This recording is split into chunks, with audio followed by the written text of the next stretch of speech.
तो तुमको अमूलक चीज देने आया था, लेकिन अब यह है कि थोड़ी बारिश हो गई तो ये जमीन अमीन भीग गई तो आप समझते हो हमारे कपड़े गंदे हो जा रहे। कपड़े तो बच्चा गंदे होते ही हैं और होंगे ही, लेकिन जो जीवात्मा जो कितने जन्मों से गंदी हो गई, कभी तुम इसकी सफाई करके इसको आजाद स्वतंत्र कभी करोगे? कभी तुमको ये मौका मिलेगा? ये तो समय निकला जा रहा, अभी बस समय खत्म हो रहा। बहुत तो समय चला गया आपका, बहुत बरस आपके निकल गए, अब ये थोड़े से रह गए, वो भी निकलने वाला।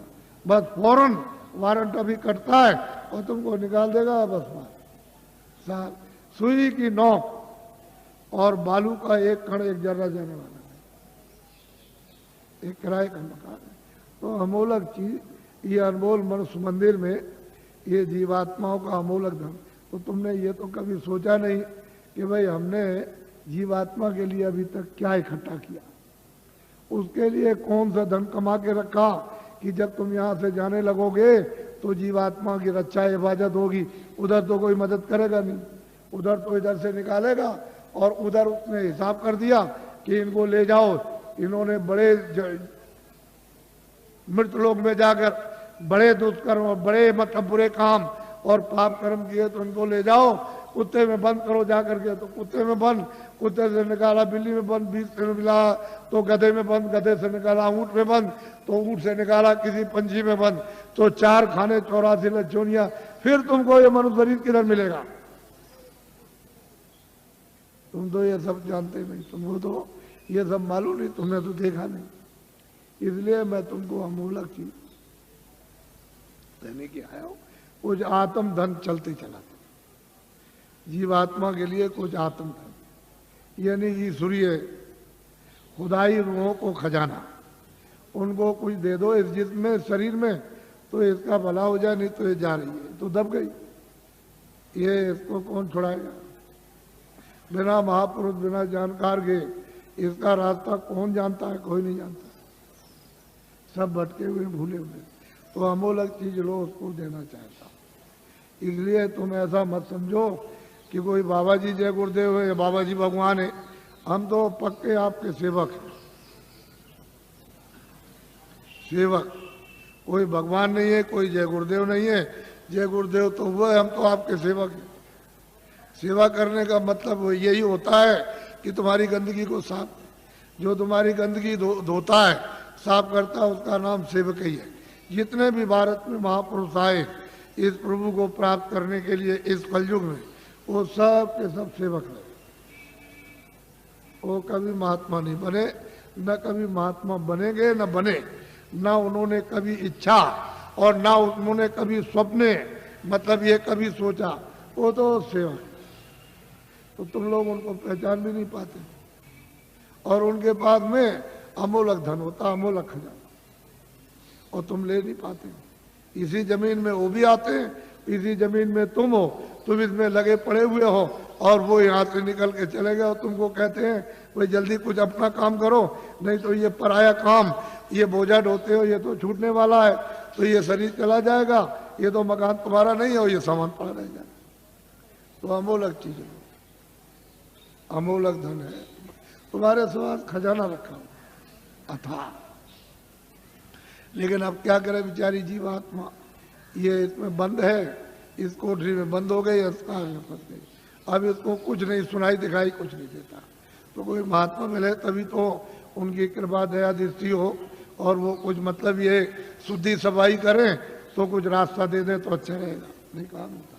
तो अमूलक चीज लिए जल्दी में अच्छा रहेगा। हम ज़्यादा और कुछ नहीं बोलेंगे, लेकिन इतना जरूर कहेंगे कि बड़ा भारी परिवर्तन होगा तुम्हारे घर में, तुम्हारे व्यापार में, तुम्हारे धर्म में, तुम्हारी जाति में, तुम्हारे मतलब खेती में, तुम्हारे मतलब दफ्तर दुकान में, और तुम्हारे राज में। इतना भारी परिवर्तन होगा जो तुमको ख्वाब और सुन में भी पता नहीं है। ऐसा मालूम होता है कि बड़े भारी कष्ट आने वाले, तकलीफ तुमको तो अभी पता नहीं है। अभी तक इतनी तकलीफ 47 सालों में नहीं आई, इतना दुख नहीं आया, इतनी परेशानी नहीं आई, इतना कोलाहल नहीं हुआ, इतना त्रायमाम नहीं मचा वो आगे आने वाला। तो तुमने कोई बचाव के लिए सोचा? कोई बचाव की कोई औषधि, कोई चीज आपने ली है कि जिससे कि तकलीफों से बचाओ? तो उसके लिए तो कुछ नहीं। लेकिन मैं तुमको इशारा किए देता हूँ ताकि तुम दुकानदार हो, पढ़े लिखे हो, ताकि तुम भी ये समझ जाओ। देखो मेरी विनती प्रार्थना है कि आप कोई भी आंदोलन हड़ताल तोड़ दो। दुकान को बंद करना, दुकान को जलाना, कारखाने को बंद करना, कारखाने को जलाना, दफ्तर को बंद करना, दफ्तर को जलाना, फिर बस को तोड़ना, रेल को तोड़ना, सड़क तोड़ना, ये सब अमानवीय काम आप लोग अपने अपने सब लोग बंद कर दो। ये तुम्हारा काम नहीं है। सही सच्ची बात तो ये है, ये बुद्धि का पागलपन है। इसको तो आप बंद कर दीजिए। क्यों बंद कर दीजिए? यही जब तुमको राज मिला था और खजाना तुमको मिल गया, फौज फाटा, कागज पत्थर और दफ्तर मिल गए, प्रजा मिल गई, तो इसको सबको उपदेश करना चाहिए था कि ये सब सामान तुम्हारा है। दफ्तर तुम्हारा, खेती तुम्हारी, दुकान तुम्हारी, कारखाना तुम्हारा, बस तुम्हारी, और तुम्हारा मतलब ये रेल तुम्हारी, सड़कें तुम्हारी, और तुम्हारे काम आएंगे, सब तुम्हारा है। और ठीक भी बात है। अभी मैं रास्ते में आ रहा था तो रास्ता जाम है, तो सड़क तो आप भाई आपकी है, आप आ रहे हो, आपके काम आएगी। तो मतलब इसका मतलब ये नहीं है कि आप नहीं गए उस सड़क पर तो आपके काम आएगी। आप 2 दिन बाद जाओगे तो सड़क जाम हो जाएगी। तो आपको तो ये जानना चाहिए सब चीजें मेरी है। अब इनको आपने जला दिया, जलवा दिया, जला दिया, तोड़ दिया, फोड़ दिया, दुकान को, दफ्तर को, कारखाने को, इसको उसको, तो ये जो आमदनी का नुकसान हुआ ये किसका हुआ? हे बच्चों, तुमने अपनी आमदनी उसको जला करके खाक कर दी, अब रो रहे हो।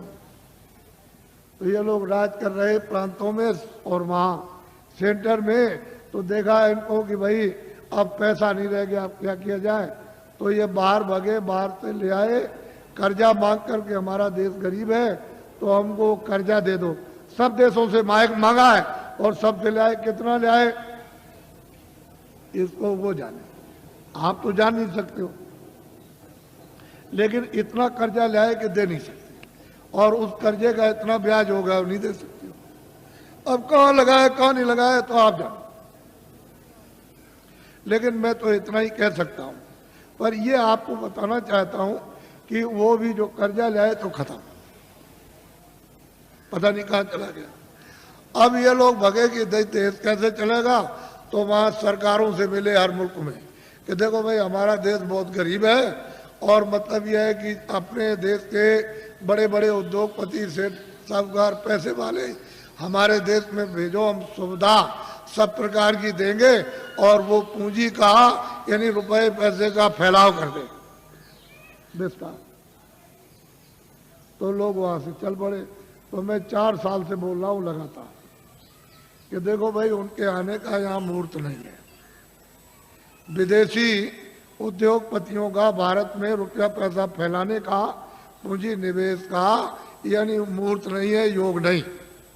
और ये भी साथ साथ कहता हूं कि तुम लोग भी विदेश में पूंजी का विस्तार जाके मत करना, क्योंकि तुम्हारा विदेश का पार हो जाएगा, तुम हाथ मलते रह जाओगे। ये हमारी बात को आप लोग नोट कर लो, ये खास बात आपको सुना रहा हूं। अब आप क्या करो कि रुपया पैसा नहीं तो हम भी जानते हैं, हम भी देखते हैं। ऐसा थोड़ी है कि हम पागल हो गए या पागल होके आपको चिल्ला रहे बता रहे। मैं भी जानता हूं ये बात नहीं है, लेकिन ये कहना चाहता हूं कि जितने भी आपके यहाँ सेठ साहूकार छोटे बड़े, उनको इकट्ठा करो और उनसे ये कहो कि हम तुमको सब सुविधा देंगे, तुम कहीं से भी रुपया पैसा ले आओ, तुमसे पूछा नहीं जाएगा तुम कहां से ले आए, और इनकम टैक्स सेल टैक्स इस पर नहीं लगेगा। ये कारखाना लगाओ छोटा बड़ा, 1 साल में या 1.5 साल में 2 साल के अंदर छोटा बड़ा कारखाना लगा दो। और इतना ही काम आप सेठ साहूकारों को करना है कि जितने बच्चे यानी छात्र स्कूल में पढ़ते हैं इनको नौकरी और काम दे दो, बस इतना ही। हम आपको पूरी सुविधा देंगे। तो आप ये क्यों नहीं सोचते हो जो आपको दिशा बताई जा रही? आप लोग क्यों नहीं सोचते? जब आपको एक दिशा बताई जा रही सही सच्ची, तो आप क्यों नहीं इसको सोचते हो इनको सुविधा दे दो, इनकम टैक्स सेल टैक्स थोड़े दिन के लिए तो खत्म करो। जब आमदनी बहुत होने लगे तो नॉमिनल, यानी मतलब यह है कि मामूली, तो ठीक है, लेकिन ये क्या, और पीछे वाले का आप अपना जो लेते हो लेते रहो, तो आप जानो। लेकिन ये कहो इनसे कि हम तुमको बैंक से रुपया नहीं देंगे, तुम कहीं से लाओ, तुमसे पूछा नहीं जाएगा। एक छोटा सा कानून बना दो 2 लेन का, बस उसमें लिख दो कि भाई आपसे पूछा नहीं जाएगा, और इस नए कारखाने पर कोई इनकम टैक्स सेल टैक्स नहीं लगेगा, और आप छात्रों को काम नौकरी दो, बस आपको ये करना। लेकिन आपने मेरी बात को 4 साल से ध्यान में किसी ने नहीं दिया, और दिन भर दिन तुम्हारी हालत इतनी जैसे कि लकड़ी में घुन लग गया, उससे भी बेहतर हालत होती चले, फिर तुम मानते क्यों नहीं हो? इसके माने है कि तुम्हारे कर्म इतने खराब सबके, यानी इतना दुष्कर्म है कि वो कुछ लगने ही नहीं देता।